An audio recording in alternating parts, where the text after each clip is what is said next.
proceder directamente a decidir que estos restos serán cremados y dispuestos en un lugar de reserva absoluta del Estado. Y esto es correcto hacerlo y no vulnera ningún principio internacional. Y no habrá ninguna demanda internacional posible de que cuestione o desafíe esta decisión. Antonio, nos interesa mucho tu juicio sereno sobre el tema de Abimael Guzmán y de sus restos. ¿Cuál es la manera correcta de enfrentar este tema sin que genere un conflicto con los compromisos internacionales que el Perú tiene, por ejemplo, con la Corte Interamericana de Derechos Humanos? ¿Qué cosa es lo que habría que hacer en tu juicio?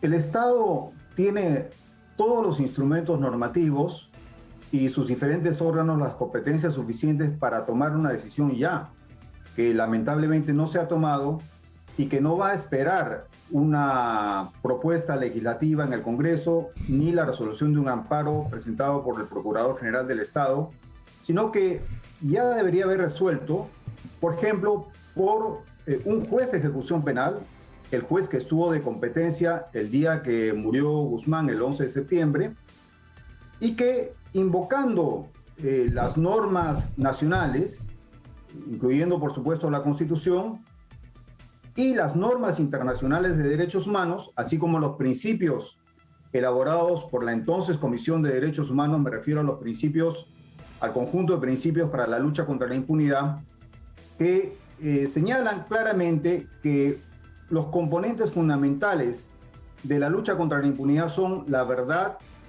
la justicia, la reparación y la no repetición. En el caso de Guzmán y de Sendero Luminoso, el primer postulado, la verdad, ya se ha cumplido con el informe de la Comisión de la Verdad. El segundo postulado, el postulado de la justicia, también se ha cumplido con la excelente y extraordinaria sentencia dictada por la Sala Penal Nacional el 13 de octubre del año 2006. Y sobre esto creo que debemos comentar un poquito. La parte de la reparación, por supuesto, nunca podrá ser cumplida por el tremendo daño causado que tú bien has escrito en tu presentación, Nicolás.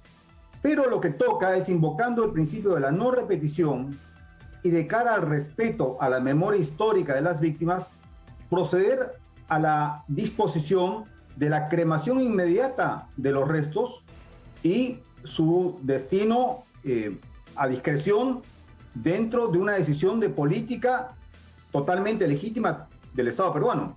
Acá no hay ninguna posibilidad de colisión con ningún instrumento internacional de derechos humanos. Pero, Antonio, tú eres consciente de que acá hay una sola palabra que explica lo que está pasando, es el miedo. Es el miedo. O sea, en el Ministerio Público tienen miedo de comprarse el pleito, ¿no es cierto? Tienen miedo. ¿Por qué? Porque si hacemos esto, es decir, cremamos los restos que podían hacerlo legalmente, y eso lo advirtió en su momento Aníbal Torres Vázquez, dijo, lo pueden hacer, no lo quisieron hacer, por temor a que esto después se convierta en una demanda que seguramente la gente de Sendero Luminoso va a presentar ante cortes internacionales, y habrá que enfrentarla, pues, ¿no? Habrá que enfrentarla en el caso que se presente, pero que las posibilidades de que digan que el Estado peruano no tenía derecho a hacer lo que hizo son bien difíciles de ganar, ¿no? Pero, o sea, es increíble que nuestros funcionarios tengan miedo de tomar decisiones. Además, en un tema en el que, Antonio, creo que la inmensa mayoría del país los respaldaría, ¿o no? Por supuesto. No, de acuerdo totalmente con tu enfoque, Nicolás. La decisión viene, como he dicho, puede venir desde el ámbito jurisdiccional, a partir de la decisión ya adoptada por el Ministerio Público del Callao de no entregar los restos, pero además cabría perfectamente una decisión también muy rápida de parte del Poder Ejecutivo, que convocando al Consejo de Estado pudiera tomar una decisión el día de hoy. Entonces, realmente esta situación, frente a las otras prioridades y los problemas que tú has descrito muy bien, entre ellos la grave situación de la pandemia y la posibilidad de la tercera ola, es absurdo que el Estado peruano no tome hasta esta hora una decisión que ya debería tomar. Ahora, es importante resaltar las virtudes de la sentencia del 13 de octubre del año 2006. El 2006. Quizá el único aspecto que le faltó a la sentencia, dado que era una pena de cadena perpetua, era señalar que en caso de que muriese, que era por supuesto lo que iba a pasar, los restos fueran cremados. Salvo eso, la sentencia es impecable.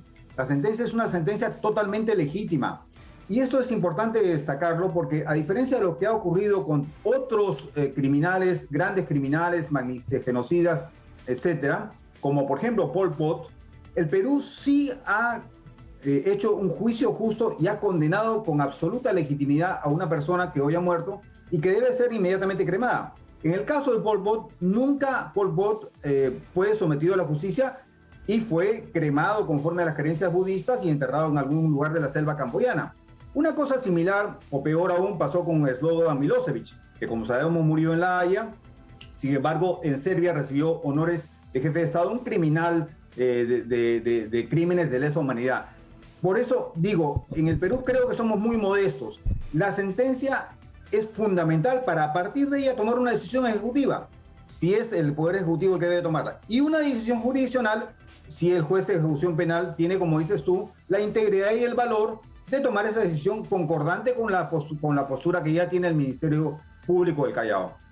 Es decir, tú lo que consideras es que el procedimiento de la cremación y la disposición de los restos de manera discrecional por parte de las autoridades del Ministerio Público, del Poder Judicial, podría ser planteada simple y llanamente como la culminación de la ejecución de una sentencia, digamos. O sea, no necesitamos, desde tu punto de vista, que esto vaya al Congreso y hacer una ley, porque eso sí puede generar controversias, Antonio, ¿eh? Que creas una ley para aplicarla a alguien que ya murió, ¿no? Eso te puede generar una controversia. Hay, sin embargo, siendo cierto lo que señalas tú, Nicolás, hay, sin embargo, evidentemente un vacío legal. Lamentablemente, todos los congresos desde la recuperación de la democracia, como bien sabemos, Nicolás, se han dedicado a todo menos a legislar. Y esto ocurre en todo ámbito de cosas. En esto también ha pasado eso. Entonces, hay la necesidad de construir una legislación dirigida a fortalecer la reconciliación nacional, a proteger la memoria histórica de las víctimas, a desarrollar lo que significa el principio de la no repetición de graves violaciones de derechos humanos, crímenes de lesa humanidad y crímenes de guerra, etcétera. Y esa legislación está pendiente de hacerse. Sin embargo, para el caso concreto de los restos de Guzmán, acá no se necesita ni el amparo del Procurador General, ni la decisión del Congreso. Se necesita una decisión ejecutiva del presidente de la República, que convoca al Consejo de Estado y decide, invocando los principios ya establecidos y las prácticas de la antigua Comisión de Derechos Humanos de la ONU, hoy Consejo de Derechos Humanos, me refiero al conjunto de principios de lucha contra la impunidad del profesor Luis Joané y desarrollados por la profesora Diana Orlendiker, los que he explicado, en particular el de la no repetición, la memoria histórica de las víctimas, la reconciliación nacional, y proceder directamente a decidir que estos restos serán cremados y dispuestos en un lugar de reserva absoluta del Estado. Y esto es correcto hacerlo y no vulnera ningún principio internacional. Y no habrá ninguna demanda internacional posible de que cuestione o desafíe esta decisión. Como dices tú, Nicolás, acá lo que falta es valor.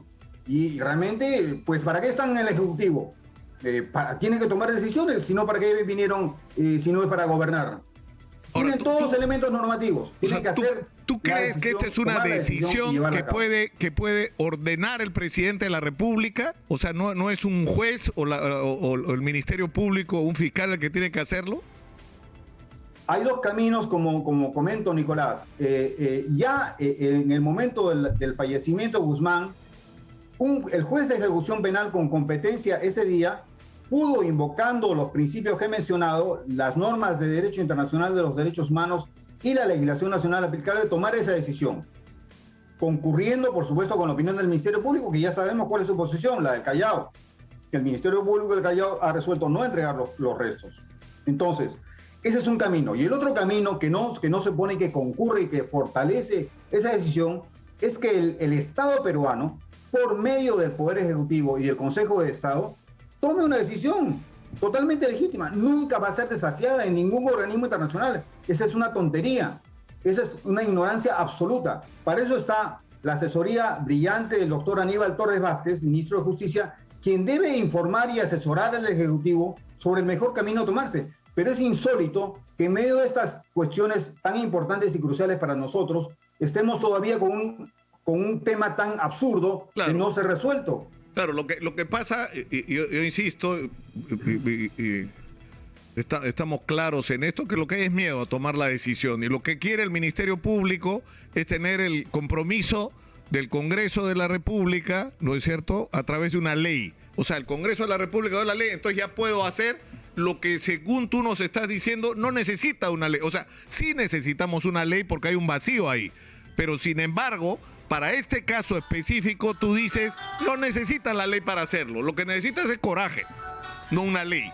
Exactamente, exactamente. Sí se requiere la ley para temas pendientes similares, por ejemplo, el fallecimiento de otros líderes senderistas de la alta jerarquía, o también, por supuesto, cuando fallezcan otros condenados por graves crímenes de derechos humanos.